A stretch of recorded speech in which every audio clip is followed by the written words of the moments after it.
فرماتے زخم بن گئے تھے, خون نکلتا تھا. فرماتے میں نے وہاں سے جا کے حضرت بلال کو نکالا, پیسے دیے, لے کے آیا تو جناب بلال کہنے لگے جلدی جلدی چلو حضور کے پاس, ذرا جلدی جلدی چلو در مصطفیٰ پہ جلدی کرو.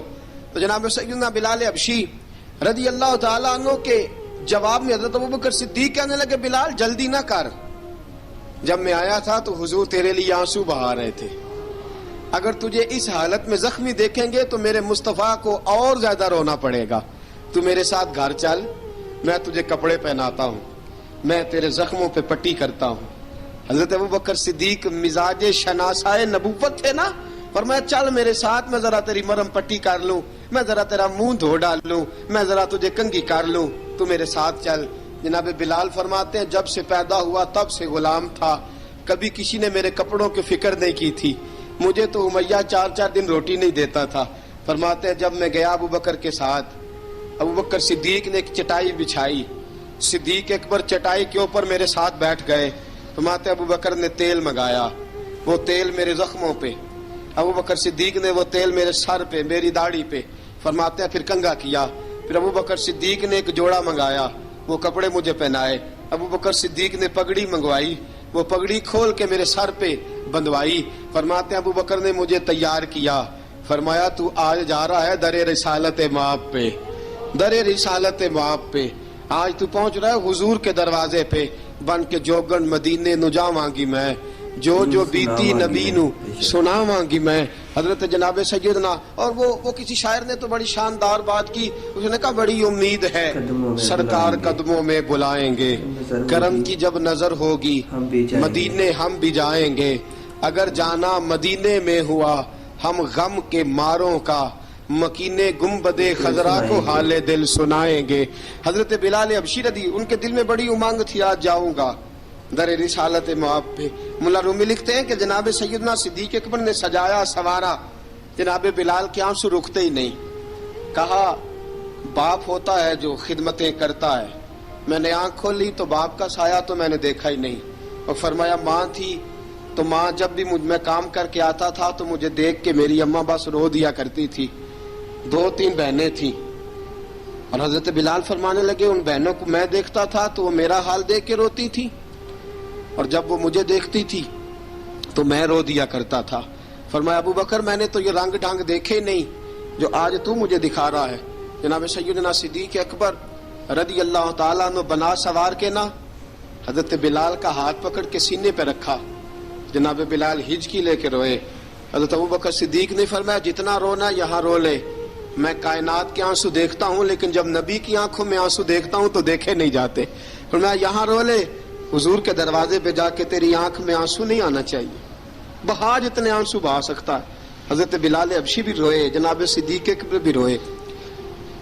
جب پہنچے نا دروازہ رسول پہ, حضرت سیدنا ابوبکر صدیق لے کے پہنچے تو بند کر دیا تھا نا حضرت بلال کو, بلال تو نے رونا نہیں, عشق ہوئے تے درد ہوئے تے ہائے نکلے, پھر کوئی نہیں رہندا جار کے. حضرت سیدنا بلال حبشی کو لے کے پہنچے در مصطفیٰ پہ. رسول اکرم صلی اللہ تعالی علیہ وسلم نے ایک نظر حضرت بلال پہ ڈالی. جناب بلال نے یوں آنکھ میں لائی تو سر جھکا لیا, وعدہ کیا تھا نا رونا نہیں, سر جھکا لیا. اب دوسری نظر نبی کریم صلی اللہ تعالی علیہ وسلم نے جب اٹھائی نا حضرت ابوبکر صدیق کی طرف, تو حضور نے فرمایا صدیق تیرا شکریہ, ابوبکر اللہ تجھے جزا دے.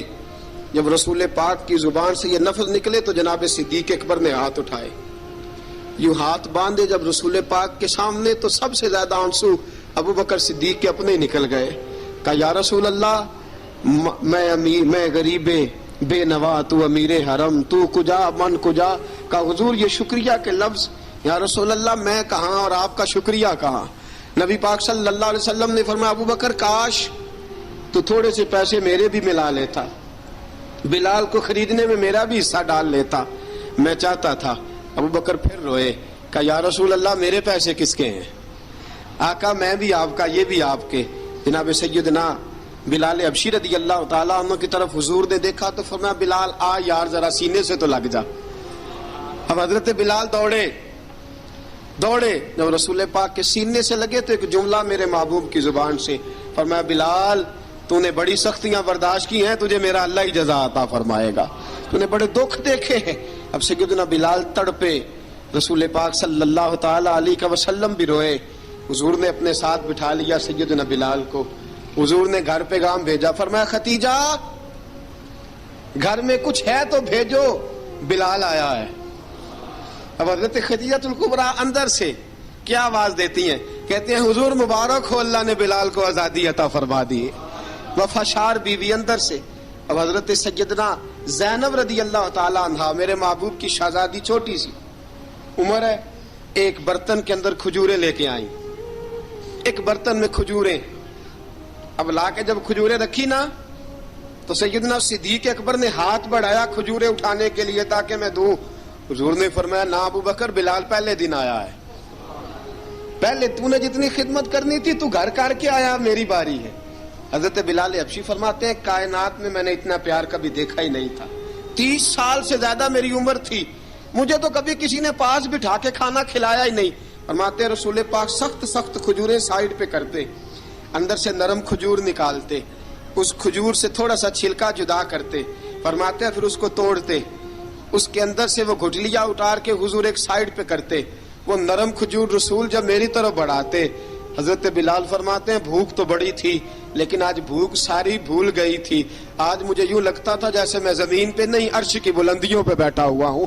آج لگتا تھا کائنات کی ساری نعمتیں, ساری رحمتیں, سارا کرم, ساری عطا, سارا فضل, ساری عنایتیں میری جھولی میں گھر گئی ہیں. فرماتے ہیں رسول پاک صلی اللہ تعالی علیہ وآلہ وسلم نے مجھے بڑے محبت سے بٹھایا, حضور علیہ السلام نے محبت سے کھلایا, دودھ پلایا. فرماتے بڑا پیار کر کے نا تو جناب سیدنا صدیق اکبر نے کہا حضور بلال کی ڈیوٹی کیا ہوگی, حضور بلال کی ڈیوٹی کیا ہوگی. حضرت بلال کہنے لگے حضور میں فارغ رہنے کا تو عادی نہیں, میں تو جفا کش آدمی ہوں, محنت کرنے والا, ڈیوٹی کیا ہوگی. رسول پاک نے فرمایا بلال یہ میرا گھر ہے, آج کے بعد میرا نہیں یہ تیرا گھر ہے. فرمایا میں مصروف ہوتا ہوں تبلیغ کے کاموں میں, گھر کیا لانا ہے وہ تیری ذمہ داری ہے, کہاں سے لانا ہے وہ بھی تیری ذمہ داری ہے, پیسے کہاں سے آئیں گے میں تجھے بتلاؤں گا, کہاں لگانے ہیں تجھے ایک دفعہ بتاؤں گا, پھر تو لایا کرے گا, تو ہی لگایا کرے گا. فرمایا میرا پرسنل سیکٹری بن کے رہے گا, تو خاص مقام تجھے دیا جائے گا. حضرت سیدنا بلال حبشی رضی اللہ تعالیٰ عنہ کو رسول اکرم صلی اللہ تعالی علیہ وسلم نے اس کام پر مقرر فرما دیا.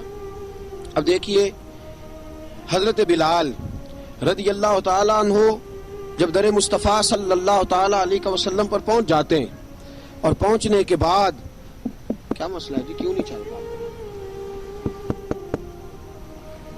درود پاک پڑھیے, الصلاۃ والسلام علیکہ.